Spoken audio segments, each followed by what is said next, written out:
The Pelluvian Republic had stood for 6,000 years. Their civilization had weathered wars, plagues, and the collapse of neighboring empires. Their fleet numbered 300 vessels, each armed with particle beam arrays capable of cracking asteroids. Their defensive installations ringed their homeworld in layers of overlapping fire zones. When the Zephrani Concordat arrived in their system, the Pelluvian High Senate convened with the confident gravity of a people who had never known defeat. That confidence lasted exactly 4 hours and 17 minutes. Lord Admiral Kryvess stood on the bridge of the Eternal Resolution, watching the sensor displays with the calm of a craftsman who had perfected his trade.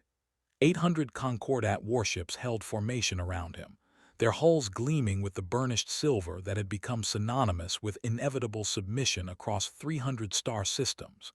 He did not need to give orders. His fleet knew its role in this ancient dance. The Pelluvians watched the Concordat armada arrange itself into the traditional flower of subjugation, a formation so vast that it filled their sensor screens from edge to edge. They calculated the tonnage, the firepower, the shield capacity.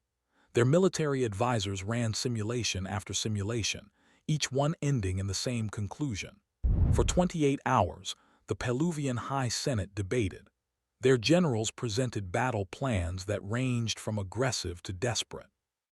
Their scientists examined every sensor reading, searching for weaknesses in Concordat technology. They found none that mattered. The admirals who advocated resistance were passionate and brave. The ministers who counseled surrender were pragmatic and cold. Both sides knew the mathematics were undeniable. In the Senate chamber, First Senator Velio stood to cast the deciding vote. Her family had led Pelluvian military forces for 2,000 years. Her grandfather had died defending their homeworld against the Krythian invasion. She had sworn oaths to never yield Pelluvian sovereignty. She voted to surrender. Our ancestors fought many battles, she told the Senate, her voice heavy with the weight of history. They won most of them, but they never faced an enemy like this. Courage is not throwing lives away for pride. Sometimes courage is accepting reality and living to fight another day, even if that day is centuries hence. 32 hours after the Concordat's arrival, the Pelluvian High Senate transmitted their surrender. Kryvess accepted with the formal courtesy that the Concordat extended to all who chose wisdom over futility. The Pelluvians would keep their government, their culture, their way of life. They would simply acknowledge Concordat authority, pay tribute, and provide military support when called upon. In the hierarchy of galactic civilizations, they would descend from sovereign power to vassal state, but they would survive. Kryvess filed his report that evening, noting the Pelluvian surrender time with satisfaction. 32 hours represented a reasonable deliberation period for a civilization of their age and complexity. Some species submitted immediately, which suggested weakness of character. Others delayed for days, testing the Concordat's patience before accepting reality. The Pelluvians had shown appropriate gravity in their decision-making while avoiding pointless heroics. As his staff began preparations for the integration process, Kryvess reviewed his next assignment. His tactical officer brought up the stellar cartography display, and a yellow star appeared in the holographic projection. Sol system, the officer reported. Single inhabited planet, third orbital position. Designation Earth. Population 8.2 billion. Technology level early spacefaring. No faster-than-light capability. No energy shielding. Chemical propulsion for most vessels. Kryvess studied the data with growing satisfaction. After the Pelluvian campaign, which had required actual preparation and risk assessment, Earth would be a pleasant respite. His staff projected submission within 18 to 24 hours. Some optimistic junior officers suggested as little as 12 hours. They have one advantage, his intelligence officer noted. Unity. They recently formed something called the United Earth Coalition in response to preliminary Concordat scout activity. Unity without capability is irrelevant, Kryvess replied. Set course for Sol system. Standard approach vector. I want them to see us coming for 3 full days before we arrive. The Eternal Resolution and its escort fleet entered hyperspace, leaving the Pelluvian system behind. In his quarters that night, Kryvess reviewed the historical records of Earth's military conflicts. The species was relatively young, having only reached spacefaring status in the last century. Their wars were primitive affairs fought with kinetic weapons and crude explosives. They had never encountered an alien civilization before the Concordat scout vessels appeared. They were, by every measure, utterly unprepared for what was coming. The Ninth Subjugation Fleet emerged from hyperspace at the edge of the Sol system on a Tuesday morning, Earth Standard Time. Kryvess had timed the arrival deliberately, ensuring that Earth's orbital monitoring stations would detect them during peak operational hours. He wanted humanity's leaders to receive the news while they were alert and capable of rational thought. The fleet did not rush. They accelerated to a stately cruising speed, their formation perfect, their course unwavering. They would reach Earth in 73 hours, giving humanity ample time to comprehend what approached. On Earth, the detection triggered cascading alerts through every military and governmental system on the planet. Secretary General Thomas Reeves was pulled from a budget meeting to a crisis chamber deep beneath Geneva. General James Kurtz was already there, staring at a holographic display that showed 800 ships approaching in formation, so precise that computers had initially mistaken it for a sensor artifact. "Tell me those numbers are wrong," Reeves said quietly. "They're not," Kurtz replied. He was a compact man with iron-gray hair and eyes that had seen 3 wars before humanity ever reached the stars. 800 capital ships, each one massing more than our largest carrier. They're not hiding. They're not rushing. They're making sure we see them coming. The United Earth Coalition convened within the hour. Representatives from every nation gathered in person or via secure link, their faces showing varying degrees of fear, anger, and desperate calculation. Intelligence briefings painted a grim picture. The Concordat had subjugated 47 star systems in the last century alone. Their method was consistent: overwhelming force, clear terms, and the implicit promise that cooperation meant survival while resistance meant annihilation. "Every civilization that surrendered to them still exists," the European Federation representative said. "Every civilization that fought them was destroyed." "They let conquered people keep their governments and cultures," added the Asian Alliance delegate. "We would lose sovereignty, but we would survive." Kurtz stood, and the room quieted. He had opposed the formation of the United Earth Coalition, believing it gave too much power to politicians. But when the Concordat scouts had arrived, he had been the first to argue for unified command.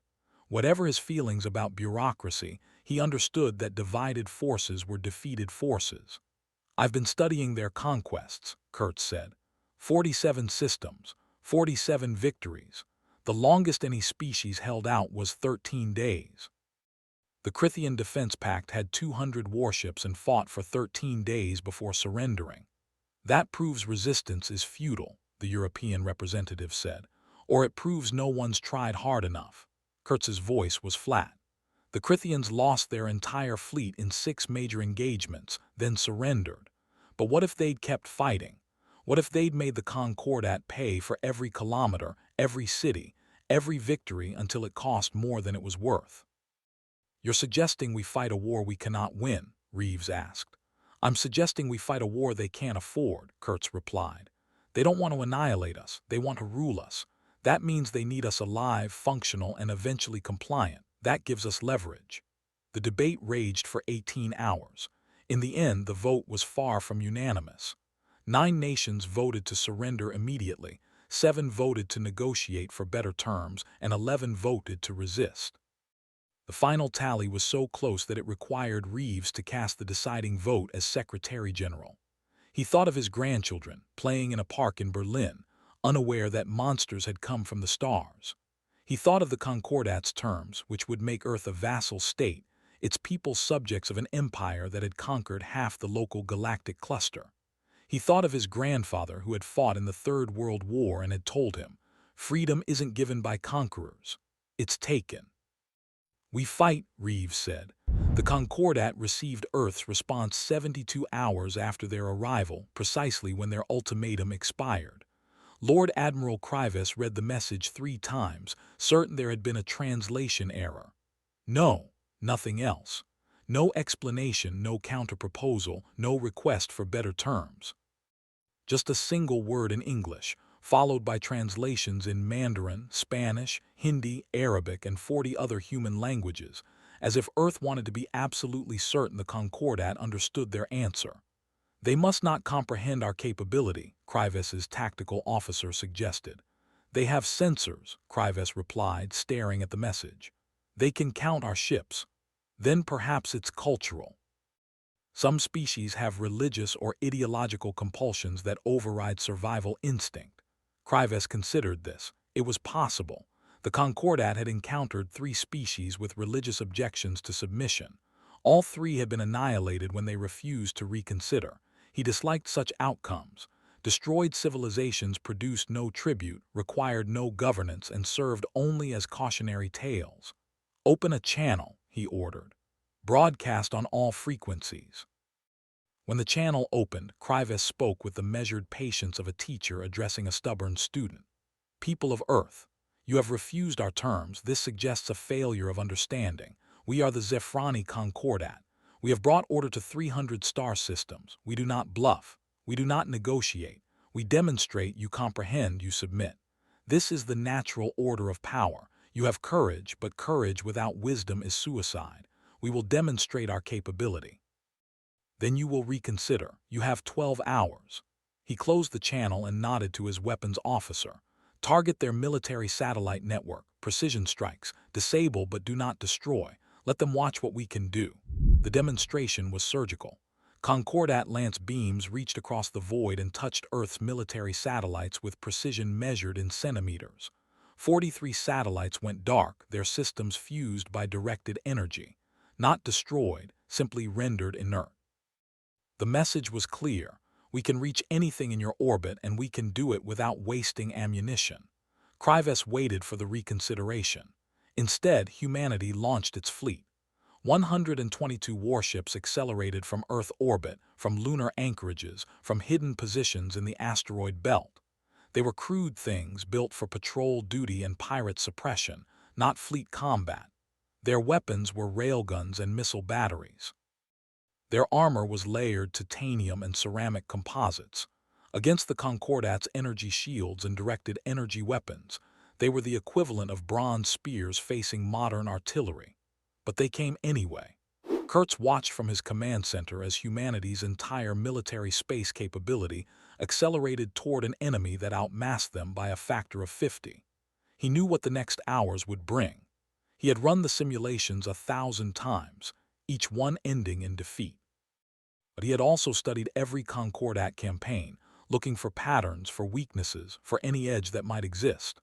All ships, he broadcast, engage at maximum range, hit and run, make them chase you, make every shot count.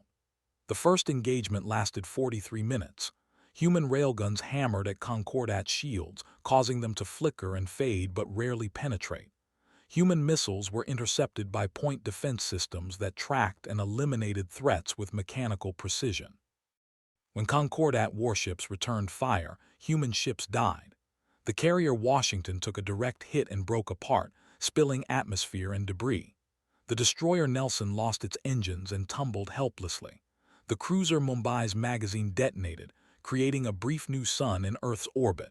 31 human ships were destroyed. The Concordat lost none. Kurtz watched the casualty reports cascade across his screens and felt a cold fury settle in his chest. Not fury at the Concordat for being powerful, but fury at the universe for making power so unevenly distributed. He had watched good crews die to prove a point, and that point was simply that humanity could die with dignity. But as he studied the engagement data, he noticed something. The Concordat had adjusted their formations 3 times to avoid human missile salvos. They had repositioned ships to maintain shield coverage. They had retreated when human vessels attempted ramming maneuvers. They had, in short, treated the human fleet as a threat worth taking seriously, even if only barely. All ships, Kurtz broadcast, fall back to defensive positions. Damage report in 30 minutes. We go again tomorrow. On the Eternal Resolution, Kryvess reviewed the engagement with satisfaction.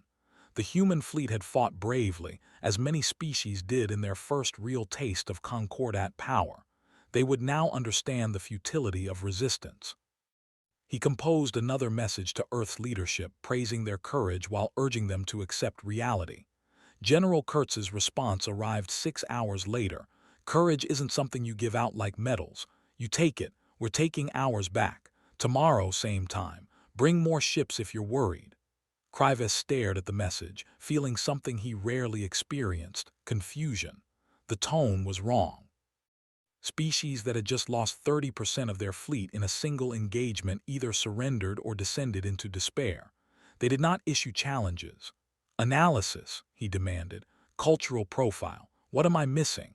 His intelligence officer brought up psychological profiles compiled from Earth's communications and media. "They're aggressive, Lord Admiral. Competitive. Their global culture celebrates struggle and overcoming odds. They have thousands of stories about small forces defeating larger ones through determination." "Stories are not reality," Kryvess said. "No, Lord Admiral, but they believe them anyway." The second engagement happened exactly as Kurtz had promised. The human fleet, now reduced to 91 ships, attacked again. But this time they used different tactics. They separated into small hunter groups, attacked from multiple vectors, and focused fire on individual Concordat ships. When a human vessel was crippled, its crew evacuated to nearby ships, and the cripple accelerated toward the nearest Concordat vessel on a collision course. The destroyer Defiant managed to reach the Concordat cruiser Harmonious Order before being destroyed. But it got close enough that its self-destruct charge, amplified by its remaining fuel and magazine, punched through the cruiser's shields and cracked its hull. The Harmonious Order did not explode, but it did go dark, its crew evacuating in escape pods. Kryvess watched the first Concordat loss in decades and felt something shift in his understanding of this campaign. Humans were not fighting to win. They were fighting to make victory expensive. 28 more human ships died in that engagement. But the Concordat lost its first vessel, and the psychological impact rippled through both fleets. Human crews cheered and redoubled their efforts. Concordat crews began flying more cautiously, maintaining greater distances, treating human ships with wary respect. When the human fleet retreated again, Kurtz sent another message. "One of yours for 28 of ours. Bad math for us. But your ship's not coming back and ours will be replaced next week. How many can you afford to lose?" It was a bluff. Humanity could not replace its losses. Their shipyards were running at maximum capacity just to repair damaged vessels. But Kryvess did not know that, and the uncertainty gnawed at him. He escalated. Concordat orbital bombardment began on the 10th day of the siege. Precision strikes targeted military installations, carefully avoiding civilian centers. Kurtz watched his ground-based command structure dissolve under lance beam fire. Hardened bunkers evaporated. Underground facilities were excavated by sustained fire and left open to the sky. Missile sites, airfields, naval bases, all marked with the characteristic scorch patterns of directed energy weapons. The casualty count climbed. 140,000 dead, most of them military personnel, but thousands of civilians who lived near military installations or worked in defense industries. Kryvess sent another ultimatum, certain that the death toll would break human resistance. Instead, he received footage. It was a historical compilation, assembled by Earth's propaganda ministry and broadcast on every channel. It showed humans fighting impossible odds throughout their history. Spartans at Thermopylae holding a pass against a Persian army. Defenders at the Alamo fighting to the last man. Stalingrad burning as Soviet soldiers contested every building. Warsaw rising in doomed rebellion. The footage included casualty figures, odds ratios, and outcomes. Most of the battles shown ended in defeat. But the message was clear. Humans had always fought impossible odds, and they had always eventually won the larger war even when they lost specific battles. Kurtz's voice narrated the compilation. "You think you're the first empire to knock on our door. You're not even close. We've been killing empires since before we reached the stars. The only question is how much this costs you before you figure that out." Kryvess watched the compilation twice, trying to understand the psychology behind it. These were not victories being celebrated. These were massacres, defeats, desperate last stands. Why would Earth broadcast its own history of failure? His cultural advisor provided insight. They're not celebrating victory, Lord Admiral. They're celebrating resistance itself. For humans, the act of fighting against impossible odds has value independent of outcome. They seem to believe that some things are worth dying for, even if death is certain. That's irrational, Kryvess said. Yes, Lord Admiral, but they do it anyway. The siege entered its third week. Human ships continued attacking, using increasingly desperate tactics. Commercial vessels were armed with improvised weapons and sent on one-way missions. Mining ships accelerated to ramming speed and dove into Concordat formations. A human cargo hauler that had hidden near Jupiter ambushed a Concordat supply convoy, destroying 2 vessels before being annihilated. Kryvess's ships adapted, maintaining greater spacing, scanning for hidden threats, treating every piece of orbital debris as a potential weapon. But adaptation required caution, and caution slowed operations. What should have been a swift subjugation had become a grinding siege with no clear endpoint. On Earth, the devastation mounted. Major cities burned. Power grids failed. Supply chains collapsed. 2 million people died in the first 3 weeks, most from the bombardment, others from the breakdown of services and infrastructure. But humanity did not surrender. Kurtz operated from a mobile command center that moved every 6 hours, staying ahead of Concordat targeting. He had lost weight, aged years, and developed a persistent cough from stress and lack of sleep. But he continued coordinating Earth's defense with the manic focus of a man who knew surrender was not an option, because he had burned that bridge behind him. They're adapting to our tactics faster than we're developing new ones, his operations officer reported. We need something they haven't seen before. Kurtz studied the tactical displays, watching Concordat ships maintain their blockade. He had engineers working on reverse engineering Concordat technology from debris and captured wreckage. The process was slow, complicated by humanity's lack of understanding of fundamental Concordat physics, but they were making progress. How long until the hybrid ships are ready? He asked. 2 weeks for the first prototype. Maybe another month for a combat-ready squadron. We don't have a month. Kurtz made a decision. Accelerate the program. I don't care if they're unstable. I don't care if the crews know they're flying death traps. We need something that can hurt them badly enough to make them reconsider. The hybrid program, designated Project Endurance, retrofitted human ships with Concordat shield generators and energy weapons scavenged from wrecked vessels. The technology was poorly understood, the integration was crude, and the first test firing resulted in the prototype destroyer losing all power for 6 hours. But the second test worked, and the third test actually managed to penetrate a captured Concordat shield in controlled conditions. Kurtz authorized full production. On the 49th day of the siege, Kryvess received an urgent communication from Concordat High Command. The message was terse and pointed. Status report on Sol 3 integration. Integration. As if Earth were already conquered, just waiting for the paperwork to be filed. Kryvess composed his response carefully. Resistance continues.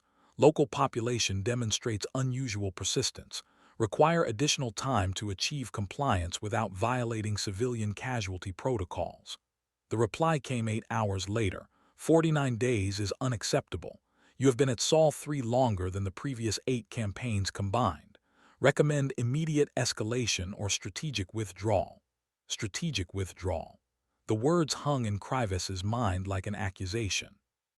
In 3 centuries of Concordat expansion, no fleet commander had ever withdrawn from a subjugation campaign. To do so would be to admit that overwhelming force could be resisted, that the Concordat's method could fail. But to continue indefinitely was to turn Earth into a quagmire that consumed resources and attention, while the rest of Concordat space watched and wondered why the mighty Ninth Fleet couldn't conquer a primitive world. Kryvess made a decision. He would escalate beyond precision strikes, targeting dual-use infrastructure that supplied both military and civilian needs. He would increase the pressure until Earth's economy collapsed and its population demanded their government surrender to end the suffering. It was a calculated cruelty, designed to break human will without exterminating the species. The Concordat needed live subjects, not dead martyrs. The bombardment intensified. Power plants were destroyed, leaving entire continents dark. Water treatment facilities were targeted, creating public health crises. Transportation hubs were obliterated, paralyzing supply chains. The death toll climbed to 5 million, then 7 million. And still, humanity fought. On the 62nd day, 3 human ships equipped with hybrid Concordat technology ambushed a Concordat patrol. The engagement lasted 11 minutes and resulted in the destruction of all 3 human ships and 2 Concordat vessels. But it proved that human technology had evolved, that Earth was learning and adapting faster than anticipated. Kryvess's staff gathered for an emergency assessment. The mood was grim. "We've lost 23 ships," his tactical officer reported. "That's more than we lost in the previous 20 campaigns combined. Crew morale is declining. Officers are requesting reassignment. And High Command is asking why we haven't withdrawn." "Because we cannot," Kryvess said quietly. "If we withdraw, every vassal state in Concordat space will know that resistance is possible. The Pelluvians, the Zephrani, the Kryvess, all of them will reconsider their submission. Our entire empire is built on the premise that resistance is futile. If Earth proves that premise false, the Concordat will face rebellions on 100 worlds. Then we must break them," his weapons officer said. "Full planetary bombardment. Annihilate their cities until they beg us to stop." "That would violate Concordat law," Kryvess replied. "We would become war criminals and Earth would become a radioactive wasteland worth nothing to us. No, we need them alive and functional, which means we need them to surrender." "They won't," his intelligence officer said quietly. "I've been studying their culture for 2 months now. They won't surrender. Not because they think they can win, but because they've decided that some outcomes are worse than death. And living under Concordat rule is, to them, one of those outcomes." Kryvess stared at the human homeworld on his display, this blue and white sphere that had somehow become the rock on which the Concordat's reputation was breaking.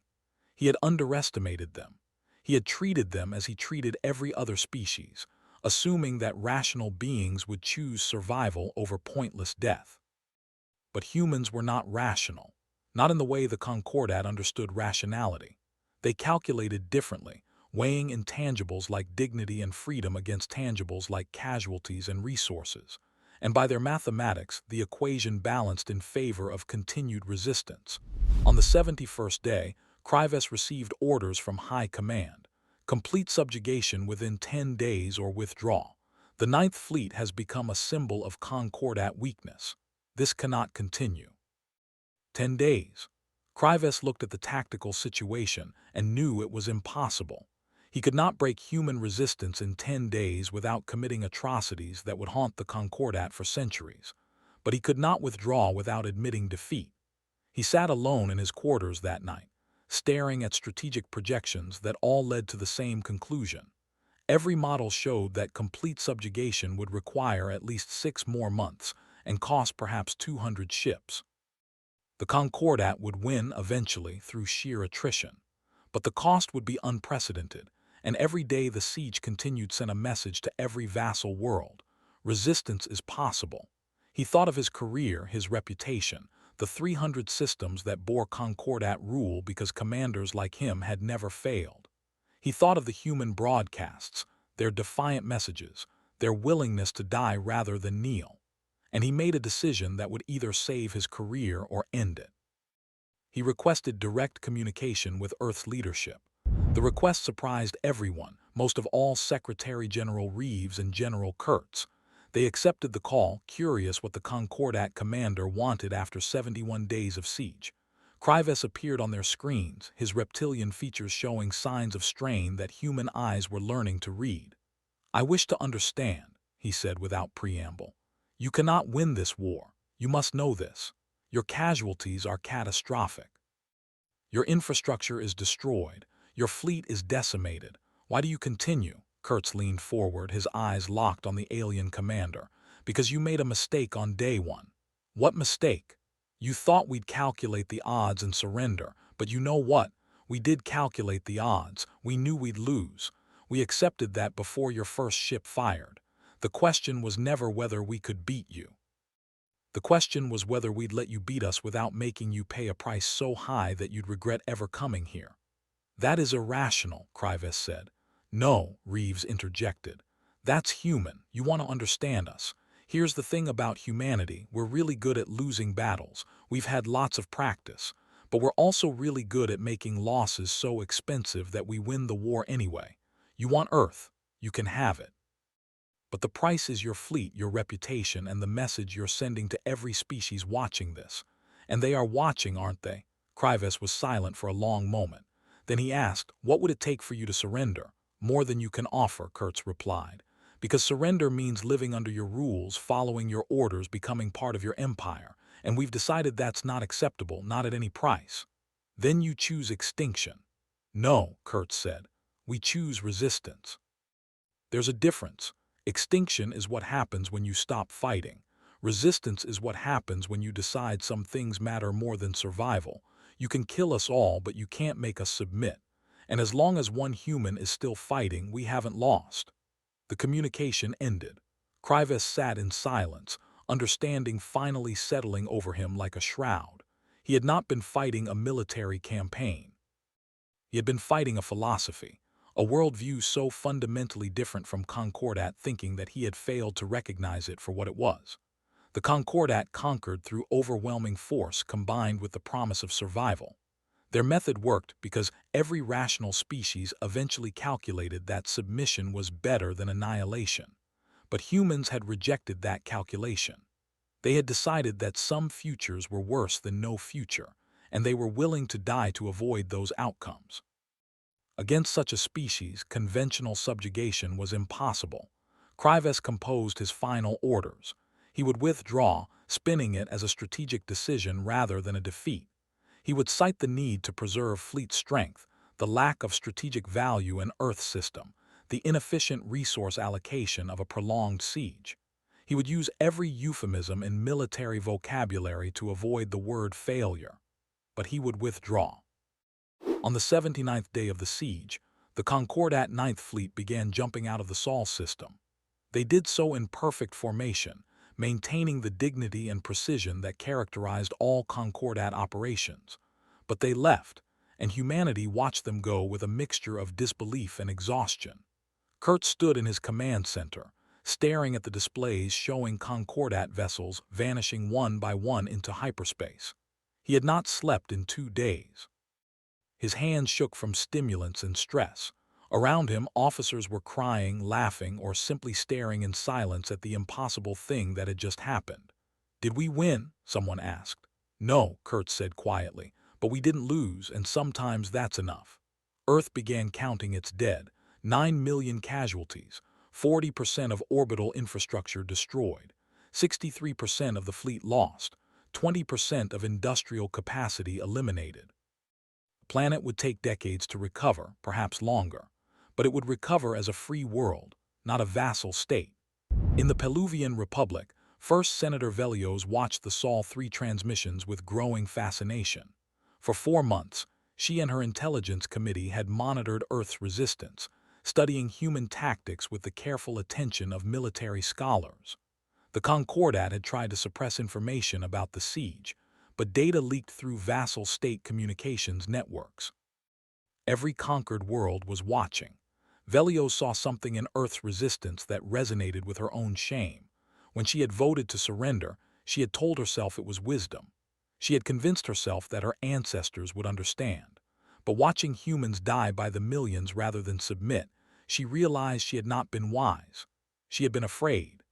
6 months after the Concordat's withdrawal from Sol system, Velios convened the Pelluvian High Senate for an emergency session. The debate was fierce, but the conclusion was unanimous. If primitive Earth could resist the Concordat for 79 days and force them to withdraw, then the Pelluvians, with their advanced technology and proud martial tradition, could resist indefinitely. Our ancestors did not build this republic to hand it over to the first empire powerful enough to threaten us, Velios declared. Earth showed us that power is not everything. Will is what matters. Humanity chose to fight impossible odds because they believed freedom was worth any price. Are we, who have claimed to be warriors for 6,000 years, less brave than a species that only reached the stars a century ago? The vote was unanimous. The Pelluvian Republic declared independence from the Concordat. The Concordat sent a subjugation fleet. The Pelluvians fought back, and this time they did not surrender after token resistance. They studied Earth's tactics, the hit-and-run attacks, the kamikaze runs, the focus on making every victory expensive. They adapted these tactics to their superior technology and made the Concordat pay for every system, every planet, every victory. Other vassal states watched and learned. The Concordat had ruled for 3 centuries through the illusion of inevitability. Earth had shattered that illusion. Now, rebellions began sprouting across Concordat space like fires in a drought-stricken forest. The Zephrani Collective, which had submitted after only 3 days of resistance, reclaimed their independence 18 months after Earth's victory. The Kryvess Defense Pact, humiliated by their 13-day capitulation, rose in rebellion 2 years later. Each uprising cited Earth's example. Each one used variants of human tactics. Each one proved that the Concordat could be resisted. The empire that had conquered 300 star systems began to fracture. The Concordat's military was designed for subjugation campaigns against isolated targets, not for fighting simultaneous rebellions across dozens of systems. Their fleets, stretched thin, began suffering defeats. Worlds that had been vassals for generations reclaimed their sovereignty. The Concordat did not collapse, but it contracted. Within 5 years of Earth's resistance, they had lost nearly 40% of their territory. The empire that had seemed invincible was revealed to be brittle, held together by fear, and the assumption that resistance was futile. Earth had proven that assumption false. Lord Admiral Kryvess was reassigned to a minor border patrol, far from the chaos consuming the Concordat's inner territories. His career was not destroyed, but it was effectively ended. He spent his final years before retirement writing tactical analyses of the Sol III campaign, trying to understand where the Concordat's method had failed. His conclusion was simple and devastating. Earth was not conquered because Earth refused to acknowledge the rules of conquest. They did not surrender because they did not accept our authority to demand surrender. Against such a species, conventional subjugation is impossible. Recommendation: avoid engagement with humanity. They are not worth the cost, not in ships, not in time, not in the example they provide to others who might resist. The Concordat's military academy added the Sol III campaign to its curriculum as a cautionary case study. Young officers studied it, debated it, and learned from it. The conclusion was always the same. Some species cannot be conquered by force alone, and humanity was such a species. On Earth, humanity rebuilt. Engineers reverse-engineered Concordat technology from captured debris. Shipyards constructed new vessels incorporating lessons learned from the siege. The United Earth Coalition, forged in the fires of mutual survival, solidified into a permanent government structure. And in the halls of the UN building in Geneva, a memorial was erected. It listed the names of every ship lost, every crew member killed, every soldier and civilian who died resisting the Concordat. At the top, a simple inscription: "They came to make us kneel. We taught them to leave." General Kurtz stood before that memorial on the first anniversary of the siege's end. He was older now, grayer, moving with the careful precision of a man whose body had been pushed beyond its limits and never quite recovered. Reporters asked him what humanity had learned from its first contact with an alien civilization. He thought for a long moment before answering. "We learned we're not alone in the universe. We learned there are empires out there that make our worst dictators look like amateurs. We learned that the galaxy is a dangerous place filled with species that see us as primitives, animals, resources to be exploited." He paused, looking up at the names carved into the memorial. "But we also learned something else.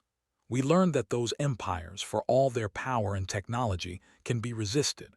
We learned that submission isn't inevitable, that some things are worth fighting for even when you know you'll lose." And most importantly, we learned that we're not the ones who should be afraid. He turned to face the cameras directly. Because here's the thing about humanity, we don't surrender. We don't calculate the odds and choose survival over freedom. We look at impossible situations and ask, how do we make this cost them more than it's worth? That's our advantage. Not technology, not numbers, not firepower. Just the absolute stubborn refusal to accept defeat on someone else's terms. Somewhere in Concordat space, in the vast bureaucracy that governed what remained of their empire, Earth's status was being updated in official records. The designation changed from subjugation target to avoid engagement.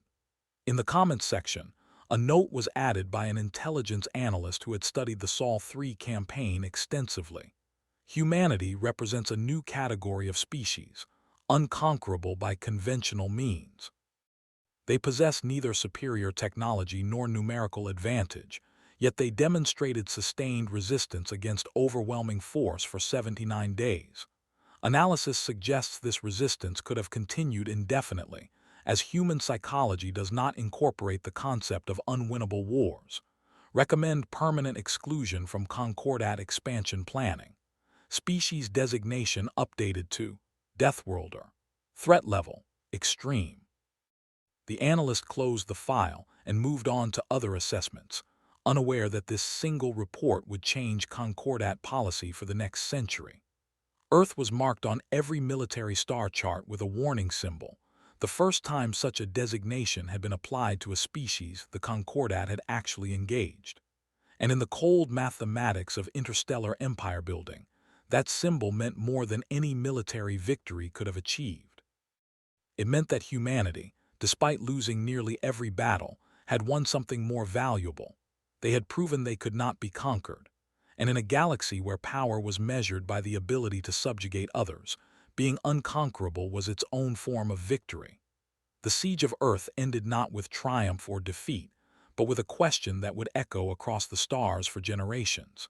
If humans could resist with such primitive technology, what would they become once they truly reached the stars?